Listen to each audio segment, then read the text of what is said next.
This morning, VC Ag Today on July the 30th, 2020. Our topic for discussion this morning is going to be cover crop considerations for fall planting. We're pleased to be joined this morning by Mr. Keith Balderson with NRCS here in Tappahannock, Virginia.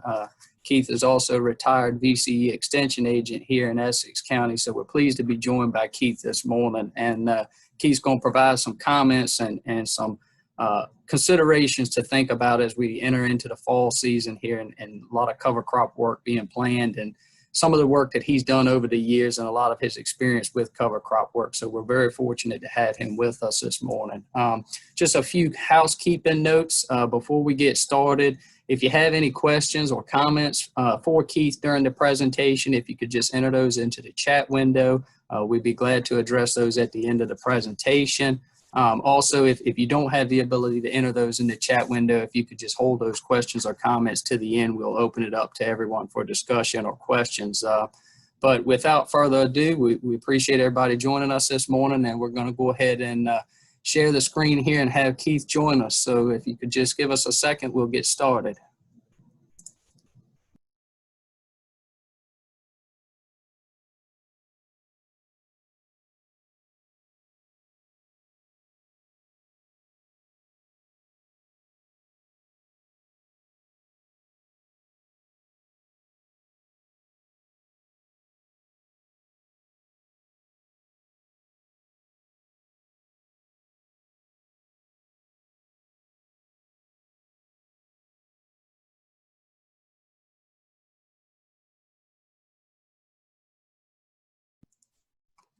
All right, can everyone see that?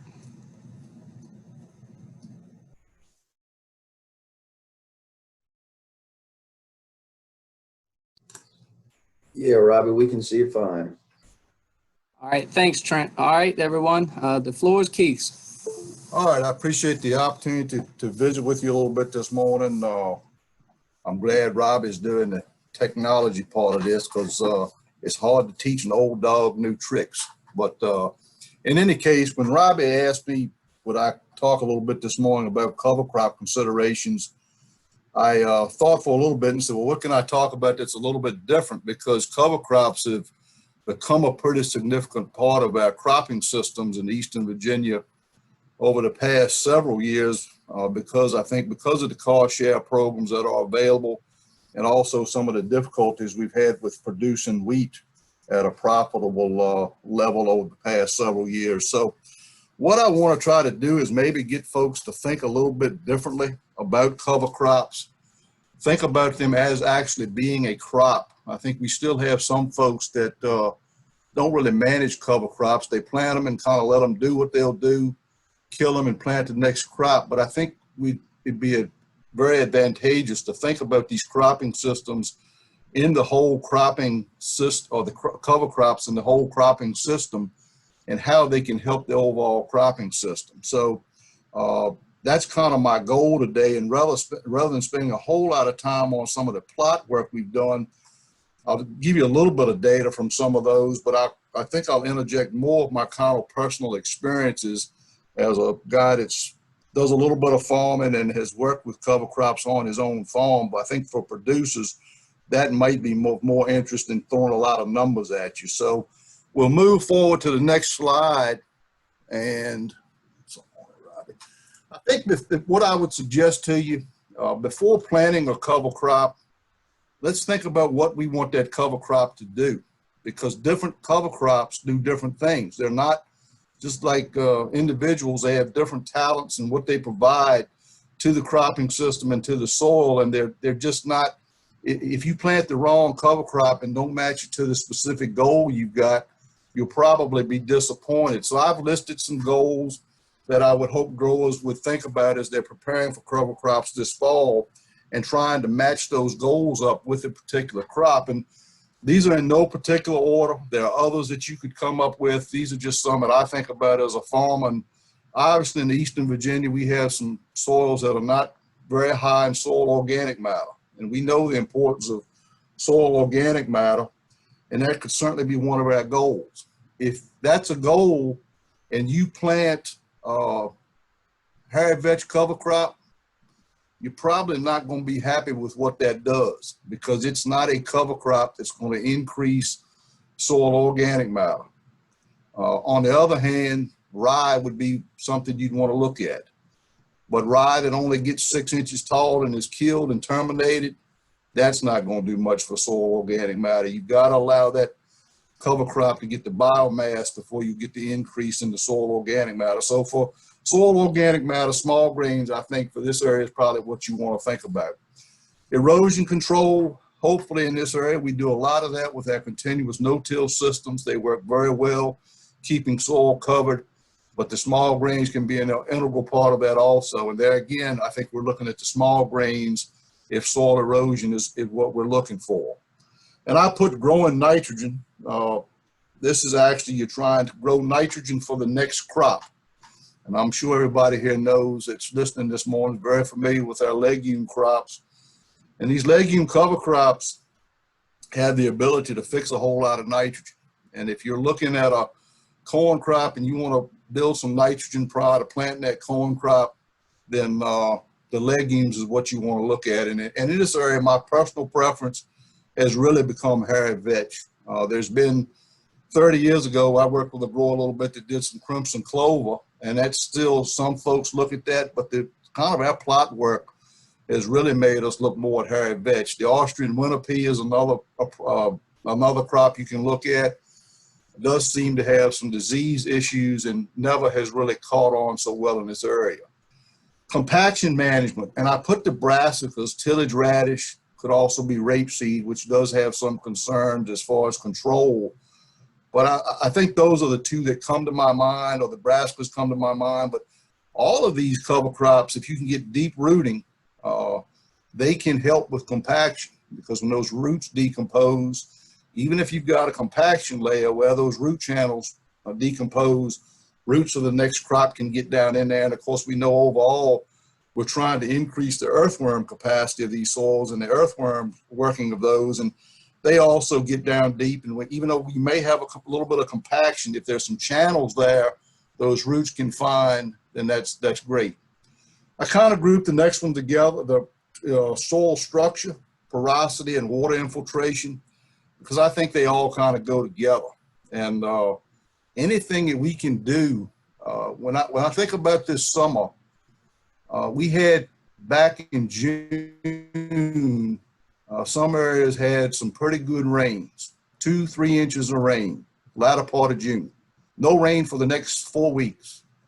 Well, growing a crop, we have got to do everything we can to capture the available water that comes. A lot of times we get enough water, but it's not distributed at the right time. So these cover crops, in my mind, can really help us to capture that water. When we get these hard rains, which we seem to get more and more of, we have got to do everything we can to capture that water and get it into our soils. If it runs off, it can be an environmental concern, and it's certainly not going to help the crop. So I think this one is kind of key. We're trying to improve that soil structure, and all this stuff is integrated together. Soil structure is, we're not going to have good soil structure if we've got tilled to death soils with low organic matter. So this, to me, it's critical that particularly with these huge rainfall events we seem to have, we want to get that soil, get that water down in that soil, so those crops will have that water when we know that dry weather's coming. Is it going to last 2 weeks? Is it going to last 2 months? If it lasts 2 months, unless you've got a great soil and some irrigation, it's probably not going to make any difference. But I saw this year where I think in some instances, some cover crops and having good soil structure and porosity and water infiltration, I think we got through that dry spell a little bit better. Nitrogen trapping, and you can kind of include this with nutrient cycling. The small grains and the brassicas, they work well together in that situation. Weed suppression, this is not one I have a whole lot of experience with. I know Dr. Flessner, the extension weed specialist, is doing some work with that. We, NRCS actually has a CIG grant with a grower in Northumberland County, working with the Sustainable Chesapeake, that's looking at some of this.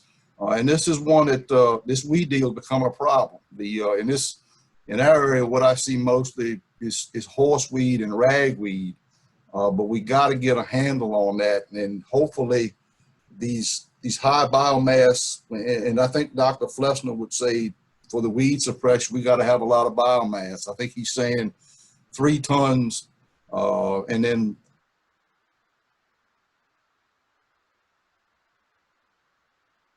suppression. And I actually saw some weed suppression with vetch this year in corn, and I'll pass that on to you as we move forward.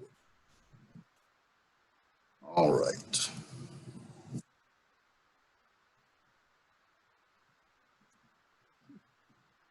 Trying to get the slide advanced, but while Robbie's working on the technology, because that's out of my league, I'll move forward. My next, hopefully, yeah, there we go. Establishment methods. And I put this up here because what I see sometimes, my personal opinion is we don't pay enough attention to this.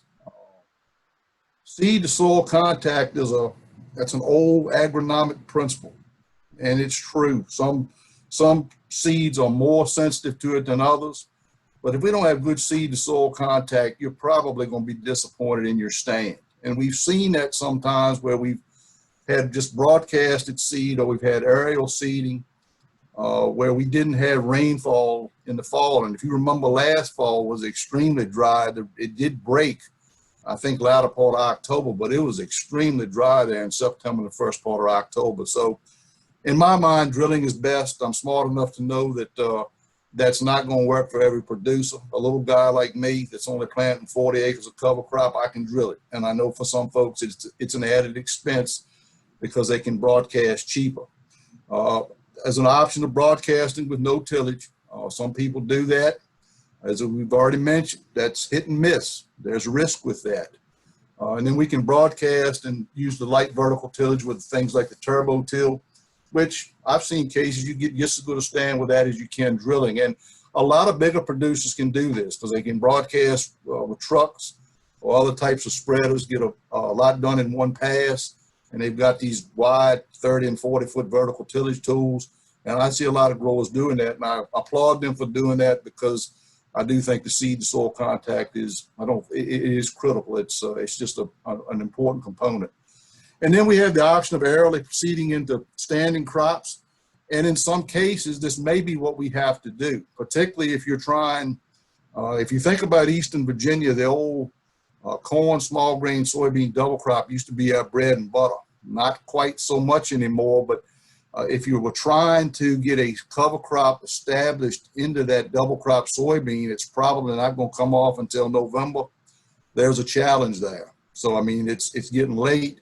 That's where we probably have to do aerial seeding or come up with some kind of innovative way to get that cover crop planted before we're getting into November, because the cover crops, and I'm kind of jumping around, but as things pop in my head, I just will share them with you. That early establishment, I think I have a slide later on, and getting that growth early, that's important. It's important from an environmental standpoint of trapping carryover nutrients. It's important just to getting that crop off to a good stand. So we get out here planting cover crops way into November and December, we're not going to get the benefits we like. And then I just make a comment. Some of these things are very expensive to establish. I mean, Harry Vetch, you can probably have $50 an acre in it with the establishment cost. That is one that, from a personal standpoint, I would not just broadcast that. To me, it's too much risk. I got to get that. I've got to broadcast it and get some tillage done or drilling. Just throwing that out on the ground and praying is not enough, in my personal opinion. All right, next slide. So as I mentioned, what I'd like you to do is take a systems approach to these cover crops. And I'm basically just going to share with you, this is kind of what I've been doing. And for me, as a farmer, it's worked pretty well.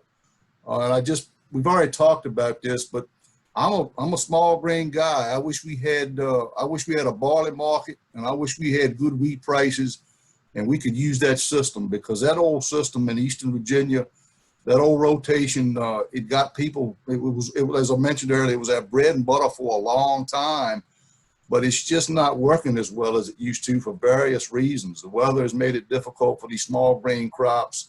And it's just, we have a lot we have a lot of corn and soybean rotation in this area now. And to leave those fields fallow over winter, I don't think I think there's a niche there that we should be doing something different. And this rotation does that. We don't leave it fallow over the winter. We've kind of got something growing all the time, and we like to see those live roots throughout the year. And this rotation minimizes the time that we don't have live roots. And it's a simple rotation. For example, we'll just go through what you might do this fall.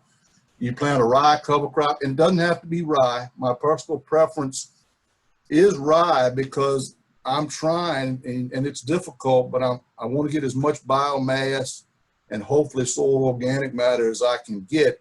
And we know rye is going to give us the most growth. So we plant rye this fall after our corn is harvested. And my preference would be to hopefully get this done by the end of September to get that rye off to a good start. You could add a couple of pounds of tillage radish in there if you want to help break up the soil. If you want to, as long as we're getting that planted by the end of September, you don't want this tillage radish planted too late. But if we can get that in there, that can help break up some soil compaction, can also help with some carryover nutrients. And this year we've got some drought stressed corn in the area. There'll probably be some carryover nitrogen that this small grain cover crop can help to scavenge. So we grow that cover crop, and then the spring of 2021, you plant full season soybeans. You grow that crop. The fall of 2021, you plant that hairy vetch cover crop following soybean harvest. And then spring of 2022, we plant corn. And then you just kind of start the rotation over after that. That's worked from a personal standpoint. That's worked pretty well for me. And in the system that I'm using, it's all continuous no-till.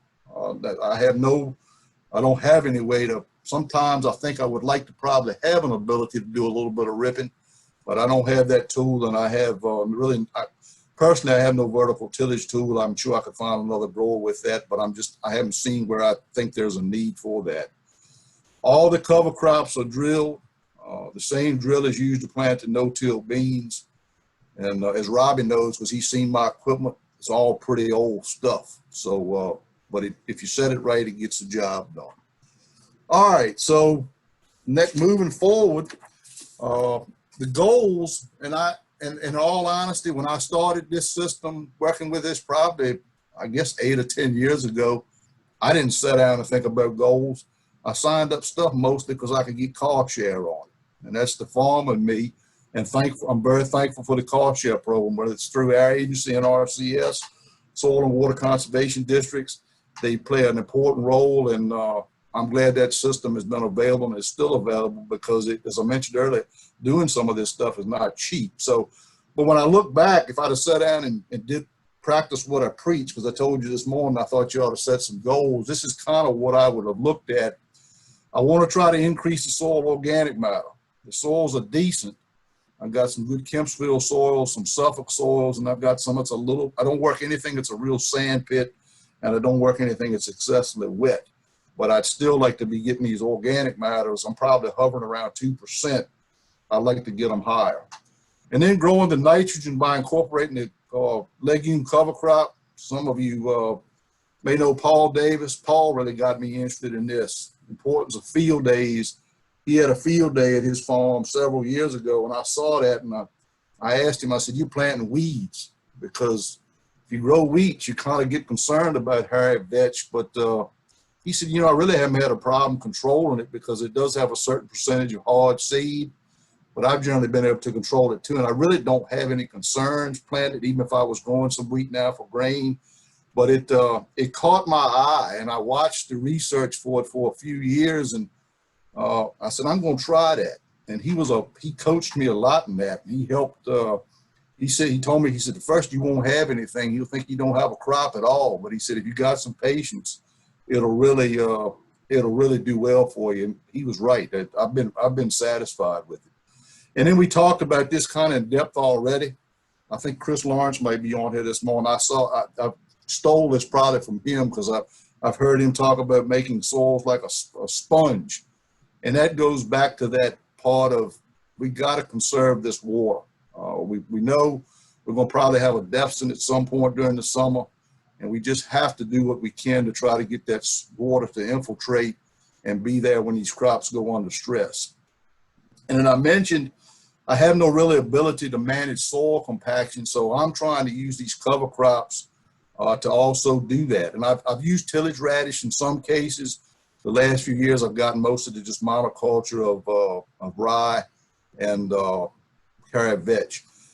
And I think the bottom line, if we've got farmers listening, probably those last 5 words, making the farm more profitable. We can talk about everything else, soil productivity, soil health, but at the bottom line is we certainly want to improve the environment and our soil and water resources, but it's got to be in a sustainable and profitable way. And that's, but I think they go hand in hand. The more productive your soil is and healthier your soil is, the better chance you got of having a profitable farm. So we need to look at that soil resources being probably the most important resource we've got on the farm.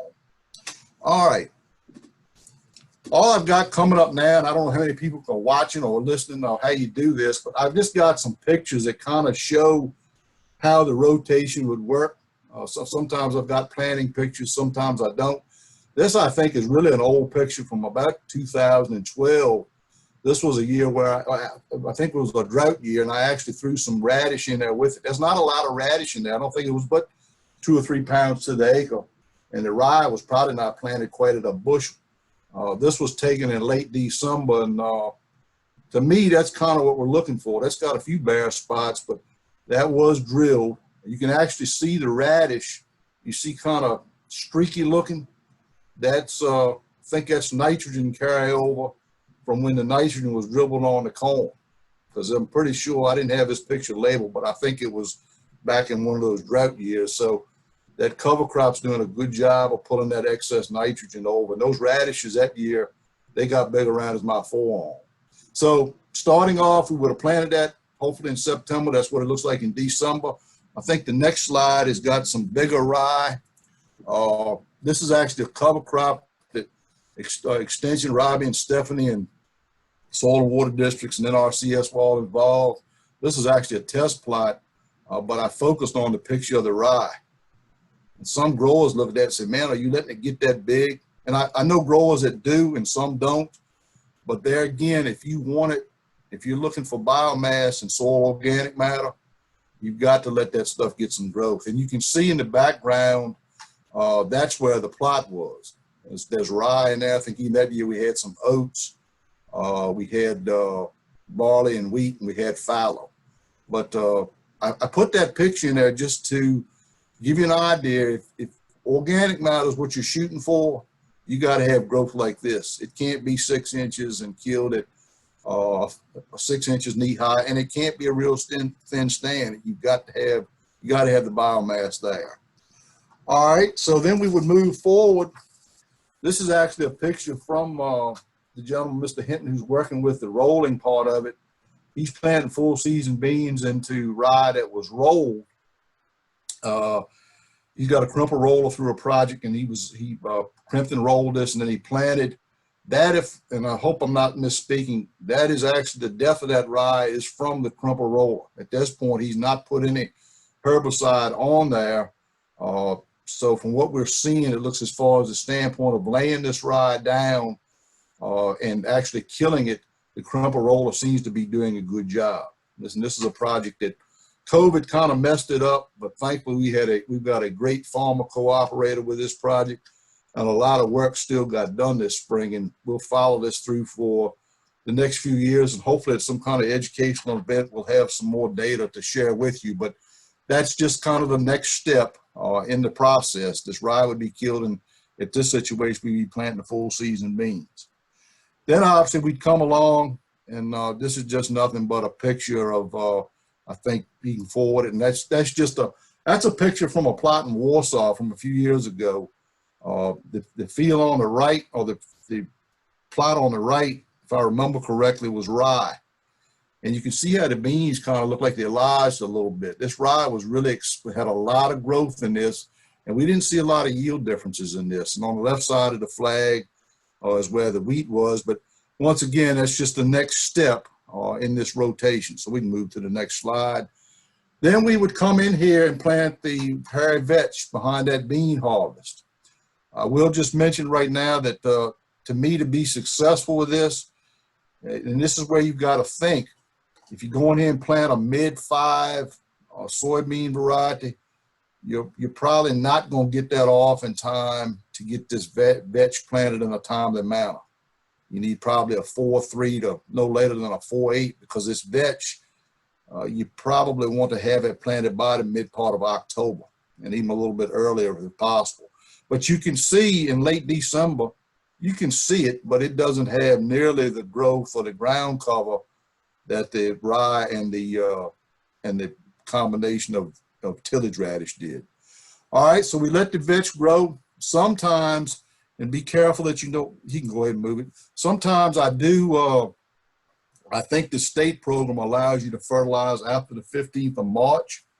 NRCS, we really don't care if you fertilize the cover crops earlier. Sometimes I think they need that. They need some fertilization. But sometimes in an effort to get that vetch kick-started, I will go in there in latter part of March and go ahead and put my corn fertilizer on, even with a little bit of nitrogen, to get that stuff to grow. And it does. And Paul was the one that told me to try that, and it does help. But this shows you what that vetch will look like at planting time. Those are not the exact same fields, but they're very indicate what you would have. This is the previous picture was from a few years ago. This picture is actually from this year, and this field was planted. The vetch got a lot of growth this year because we had a mild winter. This was planted earlier than usual. This was planted on the 17th of April. Actually, to the right of that picture, that's a strip of Austrian winter pea. I don't have anything dividing them there, but on the left is the hairy vetch. And hopefully we'll take some yields with this. But this vetch right here, I didn't measure it. I feel confident, though, it's probably 100 pounds of plant available nitrogen now. And the corn, I'll show you some pictures from this field right now, some corn pictures I took of the other day. So this corn was what I talked about, went under stress. This went under stress for about 26 days. It went into that period with pretty good soil moisture, but basically 26 days with limited, might have been 1/4 of an inch. And everybody knows the heat we've had. And I really was concerned. I thought when I walked out in the field, my pollination was not going to be real good. And it does have some issues. But overall, I'm pretty pleased how that held up. I mean, you can see some firing. If that's nitrogen deficiency, it's induced from dry weather, because there's plenty of nitrogen there. The corn just started firing some because it did get so hot and dry.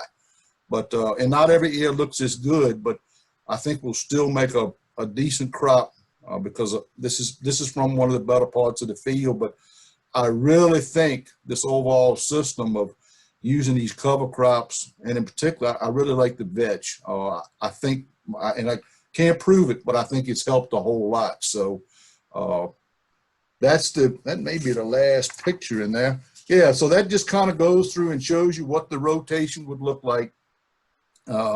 Just a few tips for success. Establish rye by the end of September and hairy vetch by mid-October. And we already mentioned that soybean needs to be a mid-Group 4. Allow both the rye and the hairy vetch crops plenty of time to get good growth. I hope I've emphasized that. That vetch that looked really good, if I had to kill that a month earlier, it wouldn't look anything like that. Even 2 weeks before that, it wouldn't look as good. And you'll notice I did plant that green. I've had a pretty good success planting into that vetch green, and that gives me that much longer to let that vetch get some growth before I actually kill it. Terminating rye in mid to late April or later for high biomass. And we mentioned late April to get the nitrogen benefit for the vetch. I will caution you, because there may be some listeners in this area, we have some issues with nematodes. You need to be careful probably with any of the legumes if that's the case, because they can be a host for these root knot and cyst nematodes. And I'm not an expert on that. I did some work with those things. They were one of the most frustrating pests I ever worked with, because I could kind of tell somebody if they had a problem, but they're not really easy to manage. And it's not, we don't want to do anything in the cropping system that's really kicking these numbers higher, because we need to manage to keep those nematodes under as manageable as we can. Use quality seed and good seeding rates. Most of the programs have specs for the actual seeding rates. And then our folks from BCIA asked to kind of put this in here. I know growers save a lot of their own seed to reduce cost, but do be aware that there is a Plant Variety Protection Act, and it was amended in 1994. And it basically says seed that's protected under that cannot be legally sold from farmer to farmer. And that would probably include most of the wheat and barley currently on the market. So I just throw that out there to be as information from BCIA. There's a whole lot more information available on that. You could contact them or contact your agent if you have some concerns about that. And there's even more stuff under that. But I just that's food for thought. All right, next slide. So we kind of talked about the goals, and so evaluating the system. And when I worked for Extension, you good old Extension agents out there, I know they always talked about evaluating programs. So I went back to my Extension days and thought about how I would evaluate this. So I looked at kind of what you see at the first bullet of some of the goals, and then I kind of got a bullet point under that. What have I observed so far? And we mentioned that we wanted to increase soil organic matter, and I've been able to document biomass of over 3 tons with the rye, and soil organic matter has slowly increased, but it's not something that's going to happen overnight. You've got to continue to work at that, and realistically, 0.1% per year, you're doing well if you can do that. It's just not. Somebody that comes up and says they increase soil organic matter 1% over a year, I don't think that's scientifically possible. So that's a great goal, but remember, it's not going to happen real quick. You got to work at it, and you got to have high biomass crops. Growing nitrogen, I mentioned that with the vetch, and this is one that's been pretty easy to document. There's a whole procedure for doing that. We've done a lot of working with Extension in the districts and NRCS. We pulled a lot of samples, and we've been able to document over 100 pounds of plant available nitrogen from the vetch. And I've seen 200 bushel per acre corn grown with only 90 pounds per acre of commercial nitrogen in combination with these good hairy vetch crops, hairy vetch cover crops. That's where the vetch helps to pay for itself. I mean, if you can get 100 pounds of nitrogen from it, 40% nitrogen or whatever it is right now, that starts adding up. And then improving water infiltration, soil structure, and that porosity deal, which I've talked about so much being important. That's hard to document, but just looking at my soils, I think they have a better capacity to handle these large rainfall events and keep that water when I need it. Managing soil compaction, and in all honesty, I haven't used a penetrometer like I should, but I'm not. I don't think I have any real compaction problems on the farm, and I said I have not done any ripping. So improving the soil productivity and health and making the farm more profitable. Once again, that's difficult to quantify because you have no check to go behind that and see what it would be if you weren't doing this system. But definitely soil erosion has decreased. Some of you have been to my farm. I've got some pretty highly erodible soils. I got one field in particular back in the old days when my grandfather farmed it.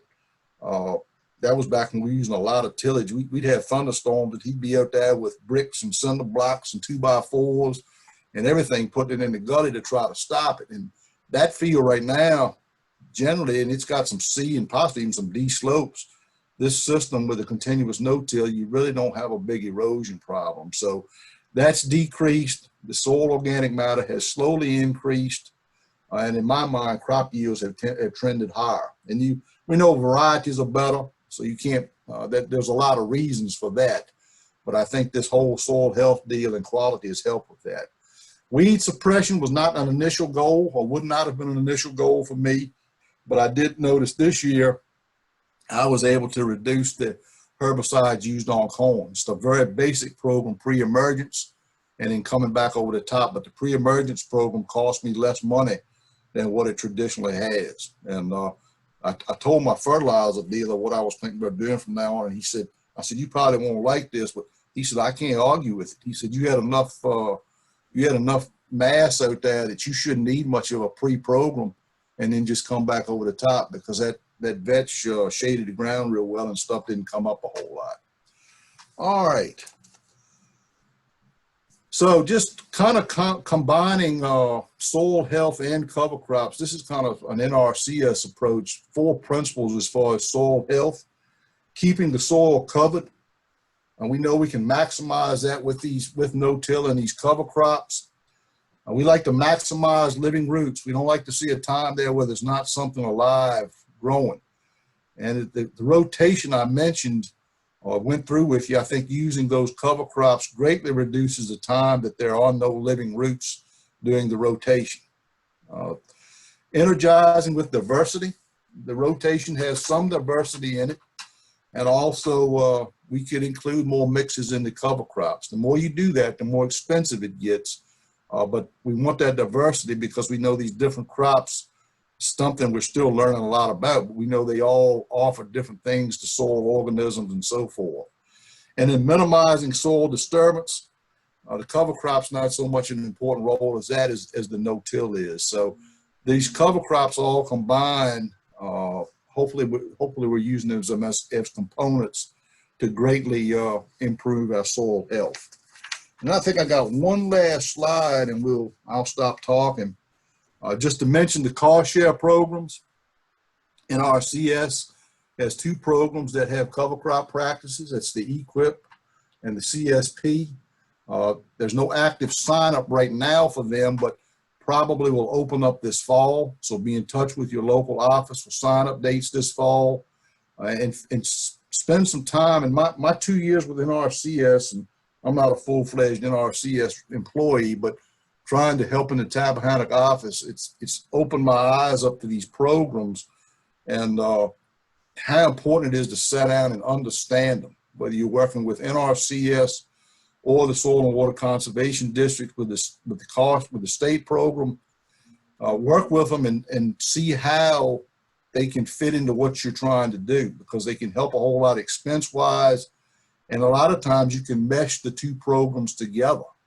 What will work on one field, the district program may have the right program. On another field, it may be NRCS. So spend some time. The cost share programs for the state programs are pretty much going on right now at the Soil and Water Conservation Districts. They have different cutoff dates. Some of them I think are going until the middle of August. Tappahannock, I think it's the 14th of August. Warsaw, I think, a week earlier. So check, because you're getting short on time for them. And you need to just go ahead, if you're interested in these cover crops and the cost share program, go ahead and get signed up. Understand the differences in the programs. There's planting date things with some of the programs, not so much in other programs, but understand what you're signing up for and understand what your obligations are in those programs, and sit down with staff from both NRCS and the districts so that you do understand them. And I know growers a lot of times don't like to get bogged down in those details, but it's important that you understand and use those programs to benefit environmentally and economically as much as you can. And then both the small grain and the legume cover crops might be eligible in both programs. It just depends on the area.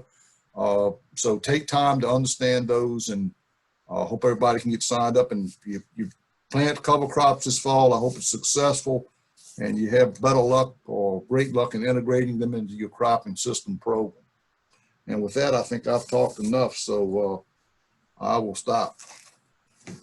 All right, thanks, Keith. We really appreciate you joining us this morning. I'm gonna stop sharing our screen here and just take a look to see what we've got in our chat box. And I see we've got a whole range of questions here. So I'm just gonna do these one at a time, and hopefully Keith can provide some answers for you. So the first question is planting vetch behind soybeans viable, or would it be better to try an early spring planting of vetch for the next corn crop?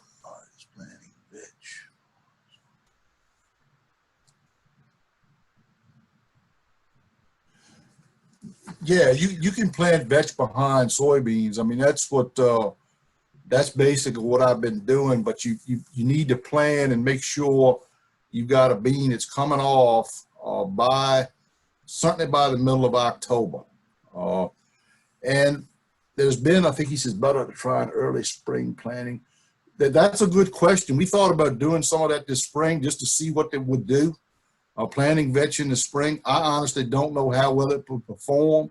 It would be worth somebody just going out and throwing some seed out and or make sure you get good seed to soil contact, but trying that, because if it would work, that could be helpful. But I've not done that, but it would be worth looking at.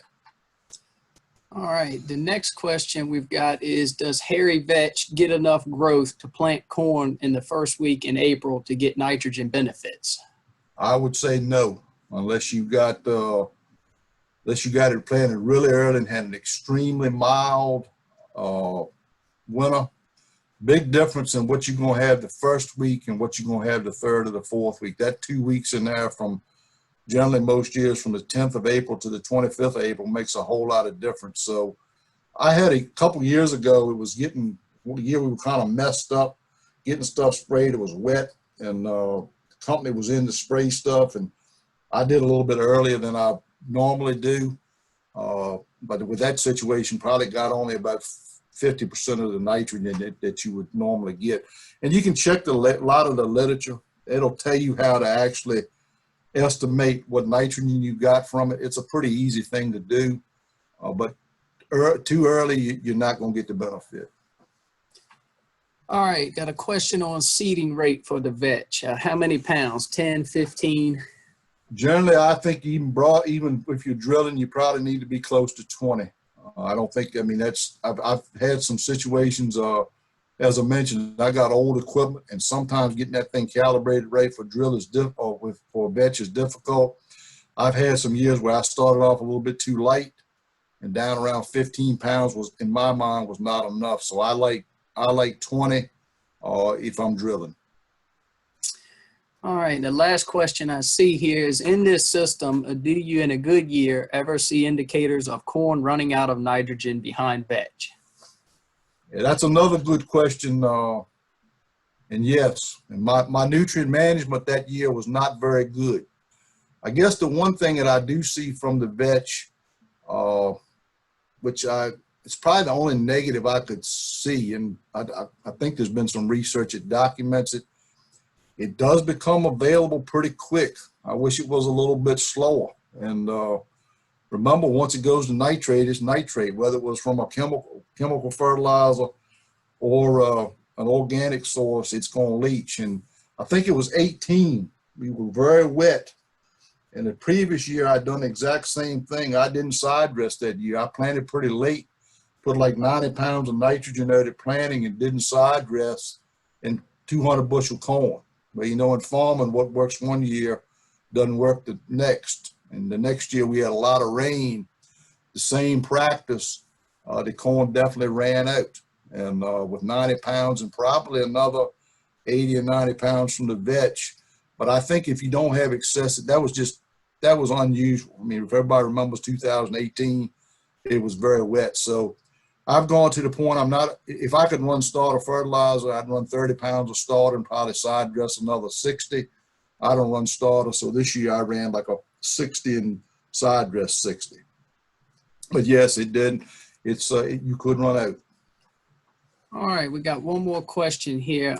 It was a question about, do you use a burn down to terminate? And the picture of the roller crimp rye was on another farm. So I think Keith did mention that he does use a burn down to terminate on his farm. However, some folks do use a roller crimper on cover crops. That's right. Any other questions? I guess at this time, I'm going to open it up to everyone. And if you have any questions, you can just unmute yourself and ask some of those questions. But you do have the ability now to unmute yourself. So any questions from anybody that's joining us this morning? Keith, this is David Holt. Yes, sir. Go ahead, David. Keith, David Holshouser. I appreciate your information. Very good information. I've had some experience with, planting rye and vetch after soybean and then growing corn. And I've tried to terminate that after planting the corn. In other words, planting that vetch into green cover. What is your herbicide program, both burn down and residual, or even post-emergence that you're using for that corn crop? I've had a little bit of trouble, killing the vetch and rye. Now, maybe you're just using vetch. Yeah, you probably have had, if you had more trouble with the rye and the vetch, because I'm using on the vetch, I'm basically just using Gramoxone and 2,4-D. This year I added just Simazine and Atrazine and came back with the Roundup Helix program, and that has worked. I've used Gramoxone by itself before, just with a pre-package on corn. Generally, that's not been a problem, but I could see if you had rye mixed in there and used Gramoxone, I could see how you probably could have some problems, because that rye can give Gramoxone a problem, particularly if it's getting up in the boot stage or actually heading out. So I can understand. And really, Roundup, I don't think is really all that great. Roundup would be better on the rye, but I don't think Roundup's very good on the vetch. I've never used a Roundup on the vetch, but generally the vetch, I had a little bit of streaking this year. I don't know exactly what was going on. I didn't get quite as good a burn down on the vetch this year as I have in the past, but it really wasn't enough to be competitive. And when I came back over the top with the post-emergence program, it fried it. And I kind of liked having some of that vetch still green, because I think maybe that nitrogen probably released a little bit later, because it wasn't killed quite as quick. The rye itself, to kill that, I'm using Roundup. I'm trying to go in there with Roundup and 2,4-D. The 2,4-D is mostly for the daggone horseweed, because that's becoming an issue, and that I have concerns about that. I don't have it real bad, but I actually a couple of weeks ago spent a little bit of time pulling some rogue horseweed. The deal, and I'm getting off topic, but the horseweed looks like to me it's germinating over a long period of time. It's germinating in the fall, and it's also acting like a summer annual, because I saw some in the field that they wanted 4 to 6 inches tall. So I know they just came up recently. So it's becoming an issue.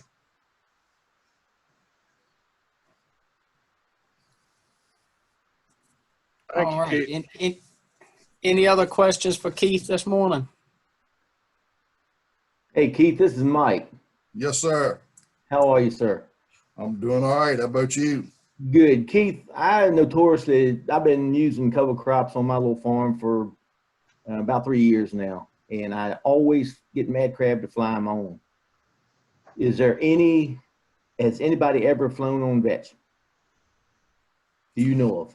Chris Lawrence, I don't know if he's still on here or not, but I think Dave Black down in Charles City, I heard him back in March. I believe Dave said that he was flying his on, so he might check with Chris. But from my standpoint, Mike, it's too daggone expensive for me to take that chance. So I'm kind of a little bit of a tightwad, and that seed I'm buying that seed. I think it's stuff like $1.79 a pound. So I just, I'm sure if you get it right, if you have the right weather conditions, it'll be okay. But it's too much risk for me personally to fly that stuff on. And it might, and Paul Davis might be, I think Paul's flying it. So maybe they've had good luck with it. I think I have heard Paul say he's flying it. So I'm not saying it can't be successful. Just for my system and the way I do things, drilling it works okay. I mean, I'd have time to do that. So Keith, this is Chris. Can you hear me? Yes, sir. Hey, I was visiting with Dave Black. One thing he added, David Black does aerially seed his legume cover crops into his double crop soybeans, because he wants to complete that system. But he told me that he has recently coated seed, and he believes it has made a very significant difference in the reliability of that flying on. So I think that may be something for us, the group here, to think about and look at. I don't know if anybody has any experience with coated coated seed, but that's one point. And I will say, you mentioned Paul. It's funny because I hear folks going back and forth, but you will see a lot of people over it's drilling to get that reliability. I think Paul Davis might have switched over to that camp, but flying can work. Yeah, like I said, it's just, I just think back to the old principle of seed to soil contact. And I know instances like what Dave Black's doing, there's no other way to do it. I mean, if you're trying to use that within the old cropping system in this area, I mean, there's not much other way to get it in time other than to fly it on. Yeah, I've had really good luck flying it on, but there's two things. The crop's got to be standing so the seed gets to bare ground. And I'd always like to look for a rain within about 10 days, 2 weeks. Yeah, if you can, I mean, if you can time it, if you can time that, then it can be very successful. And I guess that with the vetch too, my thought is probably with the aerial seeding, that seeding rate probably needs to be a little bit higher than 20 pounds. And obviously all that stuff adds to your cost. One other question, Keith. Do you have a problem planting through green vetch? I have crimson clover that comes back volunteer every year. And sometimes that stuff gets so thick, it's hard to plant through. I haven't really had a problem, and I'm using an old 7000 planter. I have run into a few instances, and it was probably more my fault because of disc openers that should have been replaced. I have had a little bit of hair pinning at some points where I didn't get that depth on the corn is consistent, because I mean, that's the guys doing corn, the consistent depth and emergence is extremely important. But I really have not had a big problem. Like I said, and I know trying to think, some other growers have actually planted into a green and said the same thing. I'd either plant into a green or kill it and let it have a good several days to dry down pretty good. I think where you have the biggest problem is kill it and planting a couple days later, where that stuff gets kind of viney. I mean, it's wet, and I'd probably try to avoid that. But I've done it both ways. If I can get them in there to spray for me when I wanted it, like this year, I called to get it sprayed, and he said, I can be there. I said, I'm gonna plant it. He said, that's fine. He said, I'll be there in 5 days. If he could have gotten there that day, I might have waited. I might have just sprayed it and then waited to plant. But with them not being able to get there for a few days, I went ahead and planted. I did notice I'm not a big fan, and I thought I was going to have some issues, but it looked like the corn came all right. My spraying is done with a Turrigator. I'm not a big fan of having that Turrigator run over top the corn rows. Because this year when they sprayed it, it was a little bit on the wet side, and I was a little bit worried about emergence, but the corn came up all right. I should have marked off some places and went back and checked it just to make sure, but that's probably one thing I would try to, I'm not a big fan of that run over top of it after I plant it. But if that, you think about it, that extra 5 days of growth can be important for getting the nitrogen from the vetch.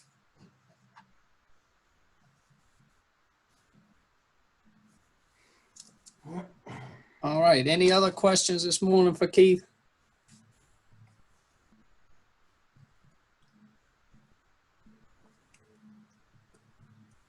All right, well, I don't see anything else in the chat box this morning, and don't hear anybody else having questions. So with that being said, I just want to take a few seconds and thank Keith again for his time this morning, a wealth of knowledge on this subject. I know Keith has been doing a lot of this work for a decade now, so it's a wealth of knowledge. If you have questions, just reach out to us. We'd be glad to get those to Keith and get you an answer on those. But just a lot of great work that's been going on, and we applaud his efforts on that. So thank you, Keith, for joining us this morning and providing these comments and great information. Just a few more comments before we finish up this morning. Thank you again for everyone that's joining us. Thank you to Chris and the folks at NRCS for some of the work that they're doing, as well as the folks at the Soil and Water Districts providing some of those programs to really help facilitate the cover crop work in this area. Also would like to thank the team of agents that make this effort possible every week. Mike Broadus and Caroline, Laura Maxine and her summer intern, Shelly Underwood in Hanover County, Stephanie Romelchek and her summer intern, Skylar Swan in Westmoreland County, and Trent Jones in Northumberland and Lancaster County. So thank you all for all of your work to make this possible every week. Two other quick comments. One, if you have joined us today, if you just take a few moments and complete our evaluation, as Keith said, evaluations are extremely important in extension. So you'll see a link there that Stephanie's provided in the chat window. You could just click on that. It'll take you just about a minute or two to provide us some really useful information on the program. So we ask that you please take the time to do that. And with that being said, the last announcement, if you could join us next week, we really appreciate you being with us and supporting this program. Next week, we're going to have a topic on getting ready for harvest. We're going to have Mr. Bobby Grisso from the Agricultural Economics Department on campus at Virginia Tech. He's going to be sharing some comments with us on how to, prepare for harvest season. I know that folks have some concerns maybe on some of this drought-stricken corn land, what's the best option there. Just some reminders on combine adjustments and maybe how to calibrate and set up your yield monitors, just some general considerations as we approach harvest season here in the next month or so. So if that's of interest to you, please join us next week at the same time, same place on August the 6th at 9 a.m. So thank you again, Keith, for joining us this morning, and thank you everyone for all of your support. And I see a comment here that today is National Intern Day, so thank you to our VCE interns. We appreciate all of your help with the program, so thank you again. And with that being said, I hope everyone has a great rest of their week and great take care and be safe. Thanks.